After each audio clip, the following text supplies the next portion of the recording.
Have you ever wondered, are we really alone in the universe? NASA held its first public meeting looking into just that question 1 year after formally launching a study into UFOs, known now as UAPs, or unidentified anomalous phenomena. A panel of experts, including 16 scientists and retired astronaut Scott Kelly, came together to try and explain the mysterious sightings. But so far, the investigators say their work has been limited by a lack of data.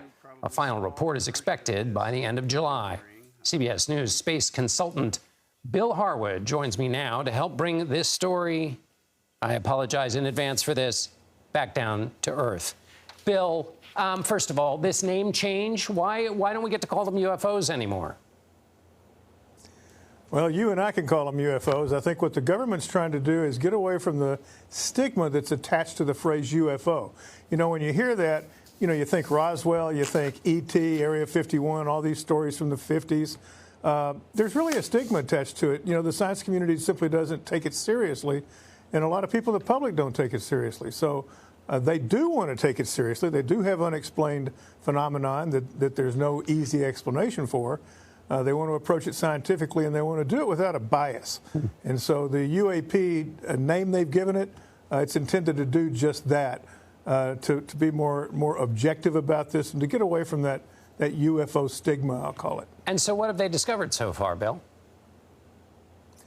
Well, just what you said. The problem is the data.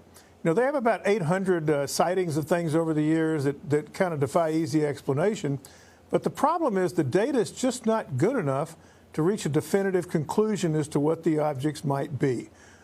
They did say, however, that there's no definitive evidence anywhere that aliens or extraterrestrial intelligences are involved in any of this, at least not yet. And the whole point of this panel is to come up with recommendations to NASA for ways to improve data collection, to get more valid sets of data that shed more insight into the nature of these things. And that involves everything from, you know, knowing how your camera works, operator error, the weather, lighting. There's all kind of issues that go into muddying up the data that they want to come up with techniques to make better. In this process, Bill, I understand that NASA says that there's been some online abuse leveled at some of the members of this committee. What's that about? Yeah, you know, that caught me off guard too, but when you think about it, it kind of makes sense. We live in a very polarized society today, as you well know, covering politics. And when it comes to UFOs, alien intelligences, you know, things like that, there's really very hardcore camps on each side of that question. There are people out there that believe UFOs are absolutely real phenomenon with, you know, E.T. and everything involved in it. And there's others that think that all of these things have rational, normal explanations that don't require it. And so online, you know, when you have a hearing like today, even while this was going on, and if you look at comments, you know, some of them are pretty harsh, you know, about, you know, you know how that works. Sure, you should see my comments, that's what they're Bill. Talking about. People, I don't look at mine, but that's really what we're talking about here. It's you know, there's some very hardcore people on both sides of that equation, and they make their voices known. And does that go back to your original point about the stigma, that basically to shake off some of that calcified opinion on either side that was before, because now they're trying to do something serious and scientific?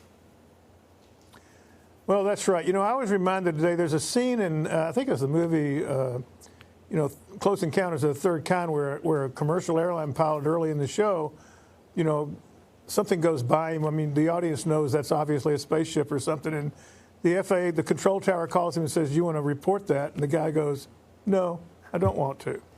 And one of the points they made today is they want to get commercial airline pilots, for example, to feel more comfortable reporting incidents like this so that they won't feel like they're going to be ridiculed or embarrassed later. They want to get beyond that so that people feel comfortable reporting what they see. Because, John, clearly, if you've seen some of those Navy fighter pilot videos that we've all seen in recent years, I mean, there are some strange things out there that could use an explanation, and they want to get more people to chip in and help them figure out what that is. And then very quickly, what do you anticipate will be in the final report this July?